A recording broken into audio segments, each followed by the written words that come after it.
Good afternoon.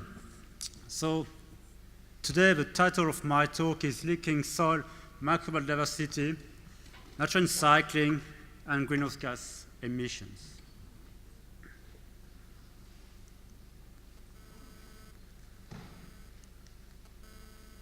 The remote control curse is back. Okay, as you know, soil is delivering many important services such as primary production, nutrient cycling, disease regulation, and climate regulation. But the key players of these services is actually the organisms living in the soil. And that's why we are interested in this, to know their diversity, to understand the role of this diversity for soil functions. This is a word cloud that I made up to illustrate the fact that diversity was a very fuzzy concept, especially in microbiology. We have a lot of different methods to assess this diversity, and we also have a lot of different ways to measure it. But when it comes to at least bacterial diversity, rRNA is the gold standard to assess it. However, there are more and more papers showing that traits may be more appropriate when attempting to rate diversity to ecosystem functioning or when studying biogeography. And there was a special issue of PNAS last September about functional biogeography. Okay, traits. In this talk, traits, the definition will be adapted from Cyril Viol. Any morphological or physical feature measurable at the individual level. And I will use traits relating to nutrient cycling, and especially on this process, denitrification. Denitrification is a respiratory process. Some microorganisms have a capacity to respire nitrogen oxides when oxygen is limiting. During this process, they are reducing, they are reducing nitrate or nitrite into gas, NO, N2O, or N2. Why focusing on this process? Because it contributes to the emission of the greenhouse gas N2O. It's also responsible for the losses of nitrogen, a major plant nutrient. You can see that on the leaves here. And it also completes the nutrient cycling by allowing the return of fixed nutrient to the atmosphere. Denitrifiers, they are very diverse. They belong to all three domains, to the archaea, bacteria. It's a very diverse group. And that's a process. There are many enzymes involved. I will not go into the details, but due to the diversity of these organisms, we have to use the genes encoding the catalytic subunit of this enzyme as molecular markers to target this community. Today I will talk more about both genes involving the reduction of nitrite to NO, and this one especially involving the reduction of N2O to N2. So what we'd like to do is to try to understand the relationship between diversity, activity, and abundance of these organisms to a better understanding of nutrient cycling, greenhouse gas emission, and the nutrient pool in the soil. First, today we'll try to answer to these two questions. The first one is related to the concept of functional redundancy. Can species loss be compensated for by others with the same functional role for maintaining ecosystem processes? And the second one is the shape of the relationship between microbial diversity and process rates influenced by the resource level. To do so, we do the manipulation experiment. We manipulated the microbial diversity using a removal by dilution approach. So we diluted the soil suspension, 10 to the 3 and 10 to the 5th, and we inoculated sterile soil microcosms. Then we waited 6 weeks so that the inoculated community can colonize the soil, and then added with residues, without residues, to assess the influence of the resource level.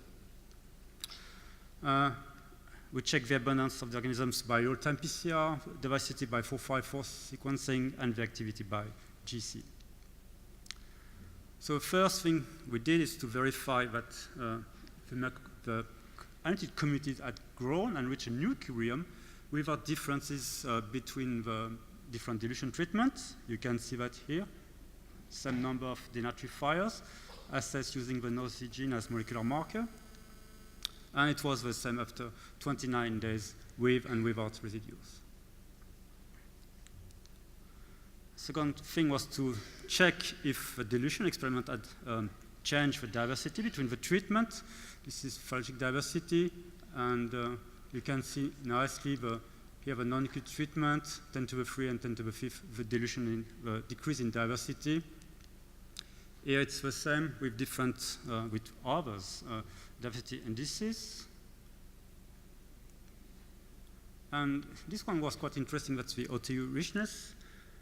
And despite the high dilution level of 10 to the 3 and 10 to the 5th, only 24 and 75% of the total OTUs were removed compared to the undiluted treatment. So here you can really see this loss in diversity. We have a different the tree with different phylogenetic group in the non-diluted treatment, 10 to the 3 and 10 to the 5, and you can see that many groups are disappearing in the outer red circle. So you can clearly see here this reduction of diversity. Okay, but the question is then, did it matter for the functioning? So we measure the denatrification activity in the different treatment at different dates, and you can see here this significant decrease, at least in the 10 to the 5th treatment, of denatrification activity. So removal of about 75% of the total OTU in the 10 to the 5th treatment led to a decrease of denatrification in the same range, about 48 to 88%. So yes, microbial diversity loss can alter ecosystem processes.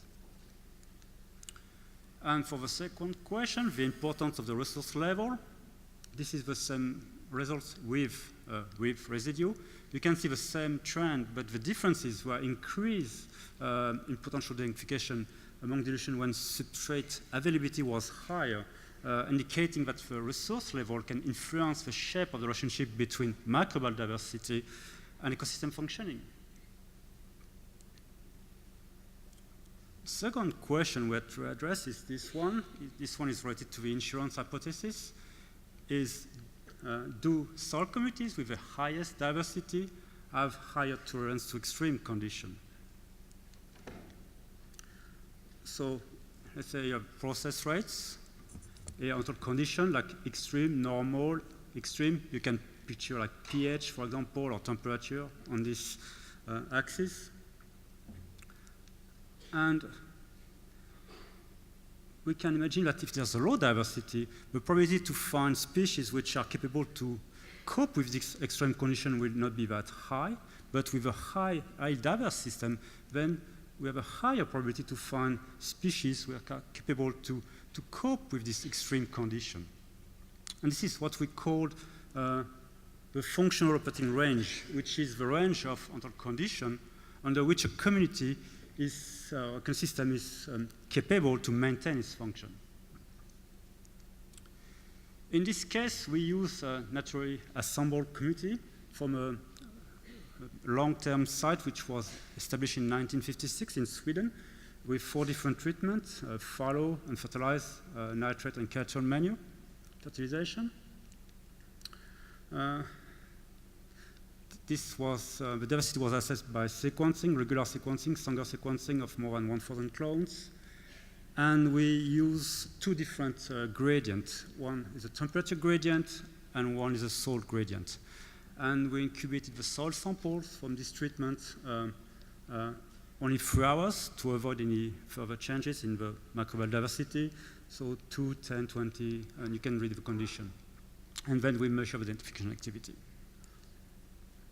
Okay, first, the diversity in this different treatment.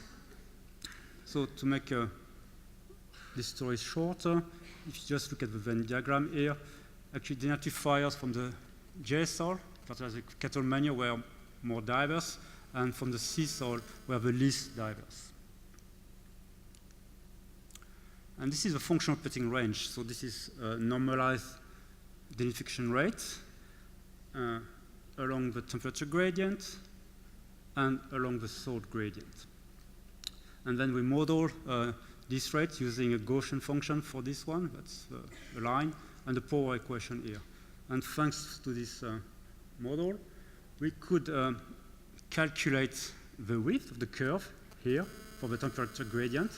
And you can see here that black line here, this one, the curve is significantly wider. And for the salt gradient, we also extract two variables, what we call the SAI, the salt concentration when denitrification begins to be inhibited, and when the salt concentration, when denitrification rates reach 0. And here we can see that we have significantly higher values for the C and the J salt, and with the highest for the G salt. So for the G salt, you can see that it's that actually the functional operating range was actually broader when the salt community was theoretically more diverse. But we also find that the sea salt, which was not that diverse, was also capable to cope with the salt gradient, suggesting that key bacterial genotype can also play an important role for ecosystem functioning under certain conditions. And the conclusion is that not only diversity, but also community composition and membership may affect ecosystem functioning under fluctuating conditions. I would like now to show that the interest of spatially explicit approaches to link diversity and functioning. This is a field site in the Czech Republic, and each white stick was a sampling location with sample according to a grid in this field. And on the left side, we have a low cathode impact, high cathode impact in the middle, and medium cathode impact on the left side, right side, sorry. And you can see, this is not very surprising, but the cathode strongly impacted the salt property, pH, salt moisture, nitrogen concentration, and concentration. When we look at denitrification, so potential denitrification, emission of N2O plus N2, we found that we had higher rates in the central part of the field. And interestingly, when looking at the denitrification end product, the N2O, N2 ratio, we found that the proportion of greenhouse gas emitted was higher in the left part of the field, and a bit higher here also in the medial part of the field, and quite low here. So that was quite interesting.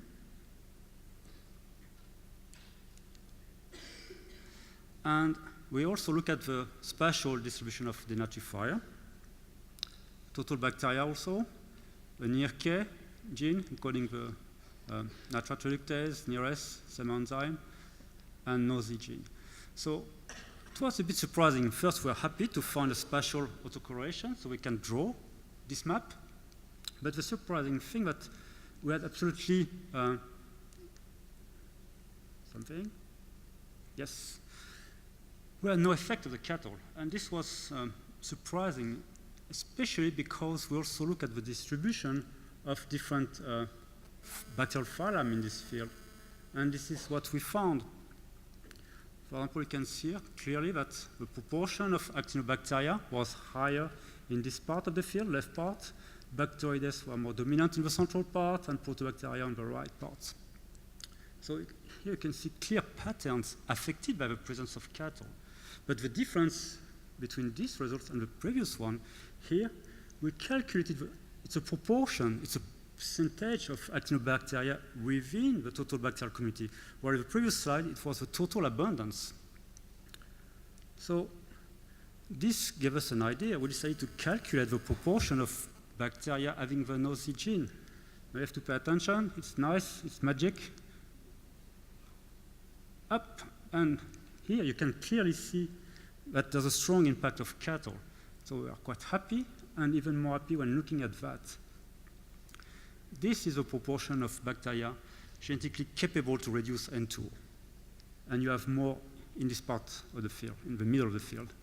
And this is a proportion of N2O emitted by denitrification. And you can see that when there's more bacteria, capable to reduce N2O, there are less N2O emitted. So that was it's almost negative of this one. It was very nice. It's very tempting to say that it's because of that you get that. But this is just a correlation, and both are also correlated to pH. So we wanted to know more about that. So we did a manipulation experiment to manipulate the proportion of bacteria genetically capable to reduce N2O in soil. So we used this bug. Some of you might know it. It's a very known plant pathogen. It's also a denaturifier, but a special one. The complete genome has been sequenced. It's lacking the nosy gene. This bacteria is only emitting N2O in that friction condition.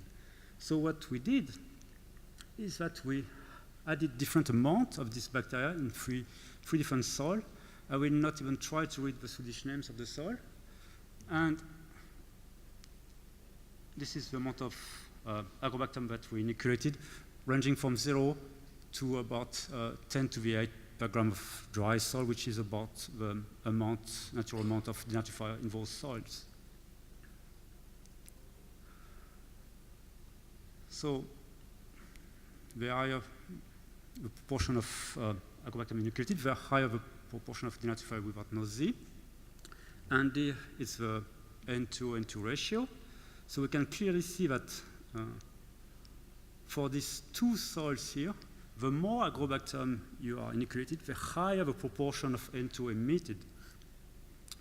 While in the third soil, this one, the indigenous microbial community was capable to as a sink for the N2O emitted by agrobacterium. So we can confirm, thanks to this manipulation experiment, the previous result, that actually there's a direct causality linked between denaturifier community composition and potential N2O emission. But something which was interesting in this story is, as I said, this third soil, which was capable to act as a sink for the N2O emitted by Agrobacterium tumefaciens. And when it comes to sink of greenhouse gas, if you read the literature, there's a lot about carbon sequestration, methane, but there's barely nothing about N2O sink. And Jones and collaborators published a paper last year. They study in the complete genome, bacterial genomes, they study the phylogeny of this gene, nosy, which again encodes the nitrous oxide reductase. And they found two clades. It's very clear, and if you have a bit of background in biochemistry, this one is using the TAT secretion system, and this one is using the SEC secretion system. And the interesting thing is that this clade was not accounted for in previous study, and most of the bacteria, many bacteria within this clade, they are just capable to do that. They are not producing N2O, they are just reducing it. Though they are very good candidates for this potential soil N2O sink.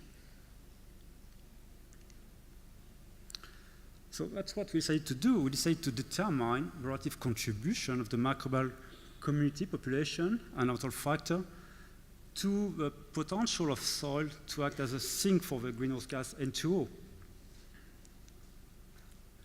And we did that using a survey of 40 different soils across Europe.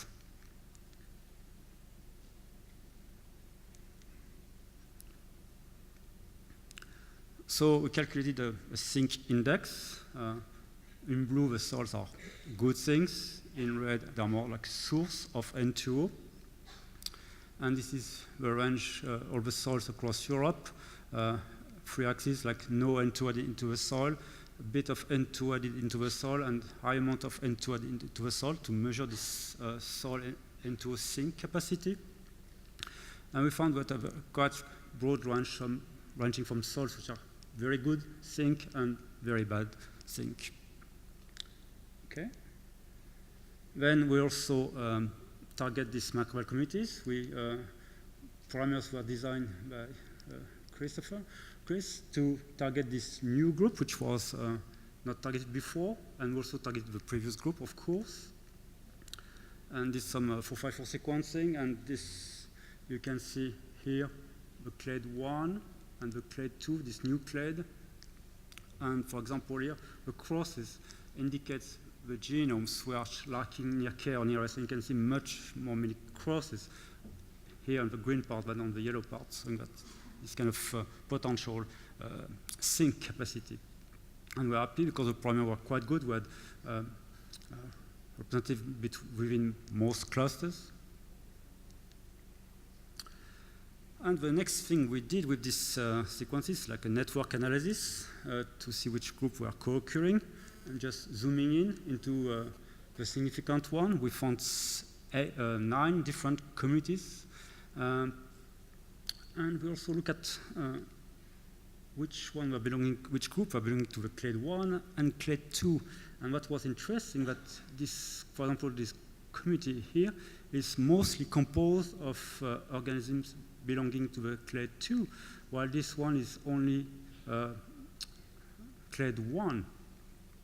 And we also had some negative association between these communities, suggesting that we have niche differentiation or even competitive exclusion between the different types of N2O reductases.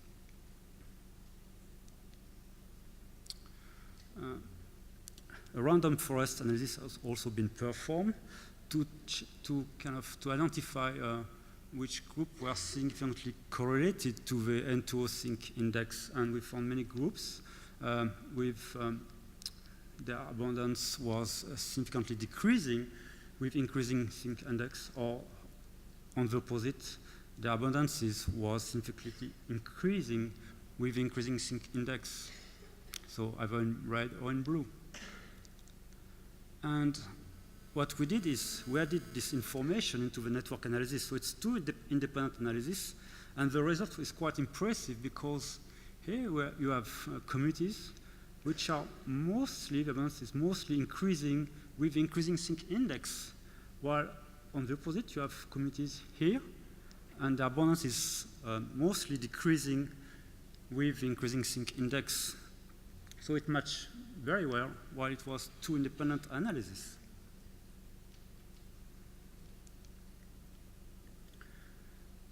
Okay, but first I started to tell you that I will try to identify which factors were important for the sync index.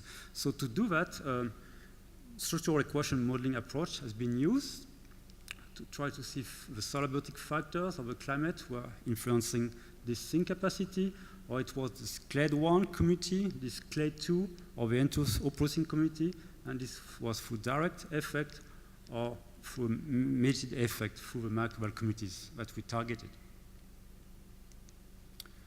And this is how the final model looked like. And just to help you in the reading, what was significant, what was important for this N2O sync index, that was here the near K near S ratio between the N2O producers, but also the abundance of this new clade, the NOZ2 clade, and the diversity also of this new clade.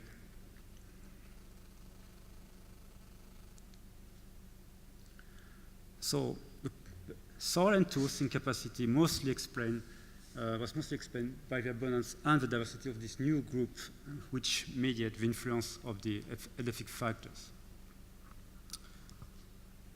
And to summarize, a kind of broader conclusion is that I should rephrase the first one according to the opening lecture. Microbial community composition and diversity is important for ecosystem functioning, so we shouldn't be shy of making strong conclusion.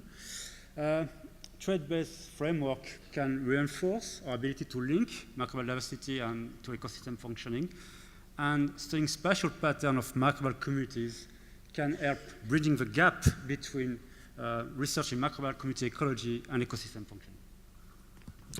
And I would like to acknowledge get many funding bodies and many collaborators, and especially the group of Saroin in Uppsala. Many of the results here were obtained in collaboration with this group, but also the group of Miloslav Šimek, Brian Griffith and Fiona in Ireland, and the INRA in Orléans. Thank you.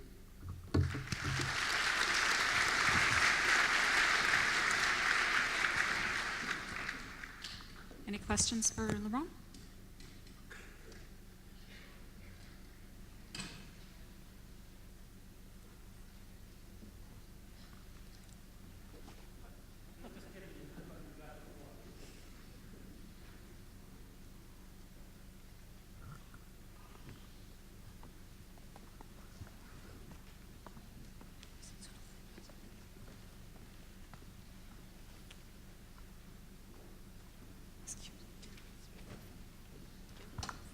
All right, it looks like we have no questions, so we'll just, I'll check one more time. Please stand if I'm missing you through hand raised.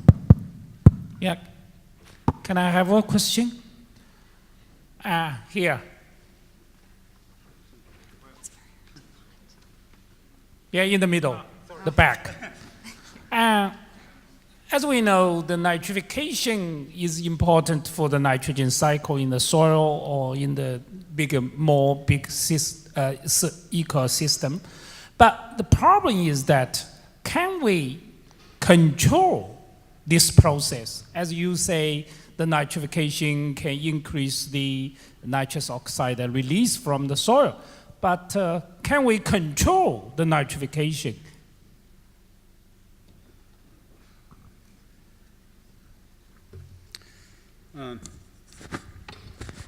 Yes, I mean, the process itself, we know that if we are adding fertilizer in a soluble form in the field, we will have increased the emissions. So in this way, we are controlling it. But also, we can also try, we can act on the fluxes, but we can act also on the organisms to influence the processes on a more long-term basis. There are many factors influencing the processes, like plant species, fertilization regimes. We know many ways to influence this process. I don't know if I'm answering to your question.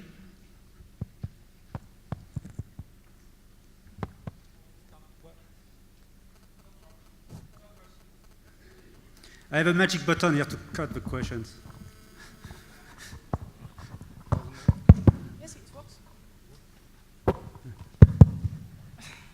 Okay, even if we understand the nitrification process, I mean the biologically, so far we have no idea to control the nitrification.